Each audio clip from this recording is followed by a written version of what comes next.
BNP chairperson Begum Khaleda জিয়ার রোগ মুক্তি কামনায় সারা দেশের বিভিন্ন জেলায় কোরআন খতম এবং বিশেষ দোয়া অনুষ্ঠিত হয়েছে। সকালে সিলেটে হযরত শাহজালাল মাজারে দোয়া ও মোনাজাতে জেলা বিএনপি, যুবদল, স্বেচ্ছাসেবক দলসহ বিভিন্ন অঙ্গ সংগঠনের নেতাকর্মীরা অংশ নেন। এদিকে চিকিৎসাধীন খালেদা জিয়ার সুস্থতা চেয়ে বগুড়ার ঐতিহাসিক মহাস্থান মাজার মসজিদ সহ বিভিন্ন মসজিদে দোয়া করা হয়েছে।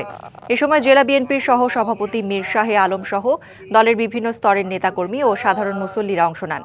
নারায়ণগঞ্জে মহানগর বিএনপির সাবেক সাধারণ সম্পাদক এটিএম কামালের আয়োজনে দোয়া করা হয়েছে। এ সময় খালেদা জিয়ার সুস্থতা কামনায় করা হয় বিশেষ মোনাজাত। বাগেরহাটে ঐতিহাসিক ৬০ গম্বুজ মসজিদে জেলা বিএনপির সাবেক সভাপতি MAH সেলিমের আয়োজনে বিশেষ মোনাজাত অনুষ্ঠিত হয়েছে।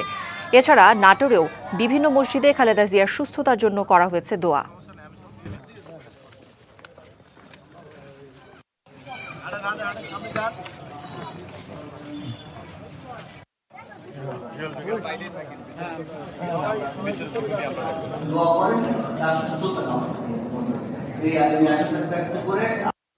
হসপিটালে আপনারা যারা আইসিইউতে ভর্তি আছেন এবং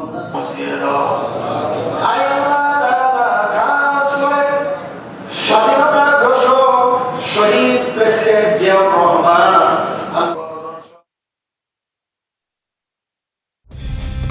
কালার এক্সপার্ট, জর্জ স্যাপ এবং মাইল্ড অন হ্যান্ডস টেকনোলজি সমৃদ্ধ অরিক্স ক্রিস্টাল ওয়াশ আপনার লন্ড্রি এক্সপার্ট।